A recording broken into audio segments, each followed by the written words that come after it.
नमस्कार दोस्तों, मैं अन्नू यादव। आज के हमारे इस वीडियो में हम आपके लिए एक छोटी सी कहानी लेकर आई हूँ।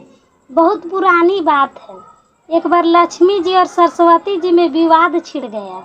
लक्ष्मी जी बोली, मेरे आशीर्वाद के आगे भला कर्मों की क्या हस्ती है।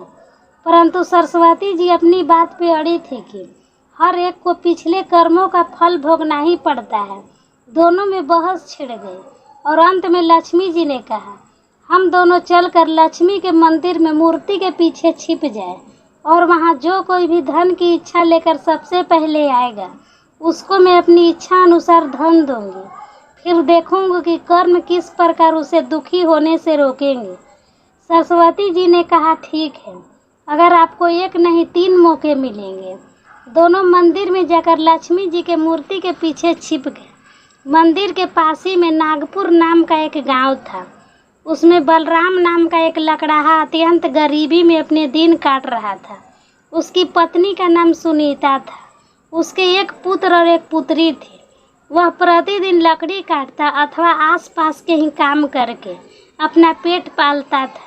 परंतु 3 रोज से लगातार वर्षा हो रही थी, जिसके कारण वह घर से काम करने को ना जा सका तथा घर में अन्न का एक दाना भी ना ला सका।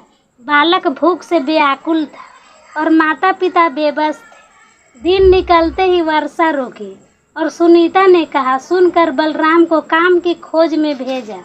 बलराम ने वन में लकड़ी काटी और फूल जमा किए। फिर कुछ फूल लेकर वह लक्ष्मी जी के मंदिर की ओर चल पड़ा। बलराम अत्यंत भगवान था, क्योंकि वही पहला मनुष्य था जो कि उस मंदिर में सबसे पहले पहुंचा, जिसमें दोनों देवियां छिपी बैठी थी। बलराम पूजा किया, फूल चढ़ाए, धन के लिए हाथ जोड़कर प्रार्थना करने लगा। देवी लक्ष्मी ने उपयुक्त अवसर देखकर मोहरों की वर्षा कर दी। बलराम आंखें फाड़ फाड़ कर देख रहा था कि क्या यह सत्य है। बहुत देर के बाद उसे विश्वास हुआ कि लक्ष्मी वास्तव में उस पर प्रसन्न हो गई है। मंदिर के कोने में मिट्टी का एक घड़ा रखी थी। सब मोहरे उसमें भरकर आनंद से उछलता हुआ वो अपने घर पहुंचा। बाहर से ही उसने अपनी पत्नी को आवाज देनी शुरू कर दी, देखो सुनीता, मैं क्या लाया हूँ। परंतु वह अपनी किसी पड़ोसन से आटा उधार मांगने गई थी। वह उसे ढूंढने को बाहर चल दिया। थोड़े देर में दोनों पति पत्नी वापस आए तो बलराम तो खुशी खुशी सब बता रहा था, परंतु सुनीता उस पर विश्वास नहीं कर रही थी। घर में आकर दोनों ने देखा कि घड़े में मोहरे तो क्या, एक भी असरफी नहीं है। बलराम कटे पेड़ की भांति गिर पड़ा और सुनीता उसे गालियां सुनाने लगी। अब वह बोलता भी क्या, चुप पड़ा रहा। अगले दिन प्रातःकाल वह फिर देवी के मंदिर पहुंचा। लक्ष्मी सोच ही रही थी कि बलराम अब धनी हो गया है, ये तो बहुत सारी सामग्री लाकर पूजा करेगा। परंतु बलराम ने रो रो कर सारी कथा सुनाई। अब की बार देवी लक्ष्मी ने अपने गले का हार उसके ऊपर फेंक दिया। वह अत्यंत खुश होकर वहां से चल दिया। रास्ते में उसे ध्यान आया कि कल उसने धन मिलने पर निर्मल जल में स्नान करके पूजा नहीं की थी। शायद इसलिए उसका कल वाला धन खो गया। यह सोचते ही वह सरोवर में जा पहुंचा और हार को कुर्ते की जेब में भली भांति बांधकर कपड़े जल के किनारे रख दिए और नहाने को घुस गया। जब वो सूर्य की ओर मुंह करके उसे जल दे रहा था तो कपड़े की ओर उसकी कमर था और हार जरा सा जेब में से चमक रहा था। मछली उसे कोई खाद्य वस्तु समझकर झट से निगल गई। इधर बलराम स्नान से निर्वत होकर आया तो हार को गायब देखकर रोने लगा। सब जगह उसने हार ढूंढा, पर हार वहाँ कहाँ। घर पहुंचकर उसने रोते रोते अपने पत्नी को सब हाल सुनाया, परंतु उसकी पत्नी विश्वास करने के बजाय उसे 4 बातें सुना दी। अगले दिन बलराम फिर देवी के मंदिर पहुंचा। लक्ष्मी जी सरस्वती जी से कह रही थी कि देखो, आज बलराम नहीं आया, अब वह अमीर हो गया है। यह मनुष्य बड़े ही धीरज होते हैं। परंतु कुछ ही क्षण के पश्चात बलराम रोता हुआ आ पहुंचा और आकर सब हाल सुनाने लगा।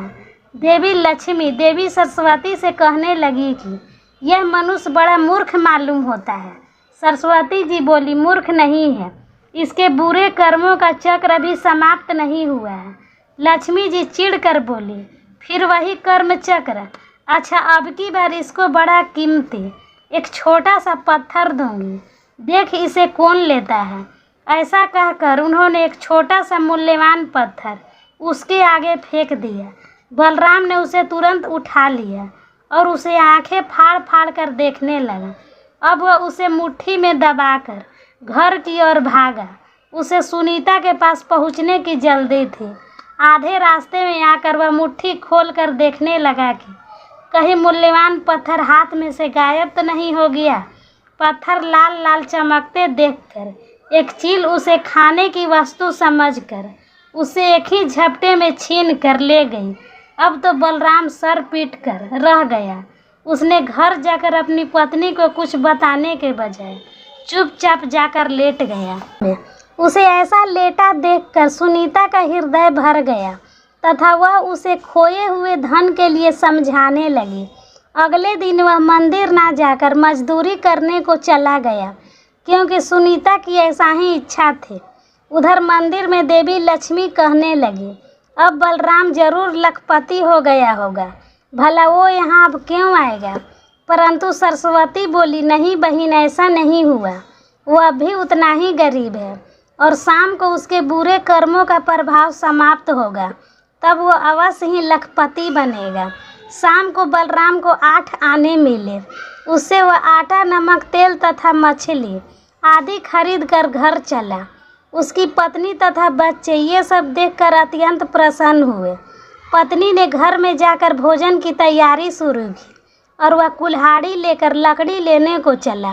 भाग्यवश यह उसी वृक्ष की डाल को काटने लगा जिसमें वह चील का घोंसला था तथा वह मूल्यवान पत्थर उसमें रखा था। उसको देखते ही खुशी के मारे लकड़ी और कुल्हाड़ी सब छोड़कर घर की ओर भागा और कहता जा रहा था, सुनीता, चोर मिल गया, चोर मिल गया। उधर सुनीता ने जब मछली काटी तो उसके पेट में से वह हार निकल पड़ा। वह उसे दिखाने को बाहर लेकर भागी। वह भी कहती जा रही थी, चोर मिल गया, चोर मिल गया। यह शोर सुनकर पड़ोस की कुबड़ी बुढ़िया घबरा गई, क्योंकि उसी ने पहले दिन वह मोहरे से भरा घड़ा चुराई थी। वह समझी शायद उसी की चोरी पकड़ी गई और अब उसी के घर वह उसे पकड़ने आ रही है। वह चुपके से घड़ा को उसी कोने में रख आई।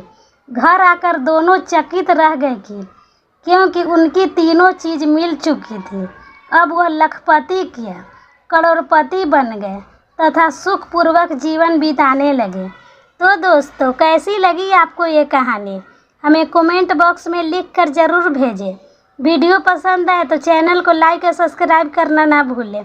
वीडियो देखने के लिए धन्यवाद देती हूँ। खुश रहिए, मस्त रहिए, आपका दिन शुभ हो।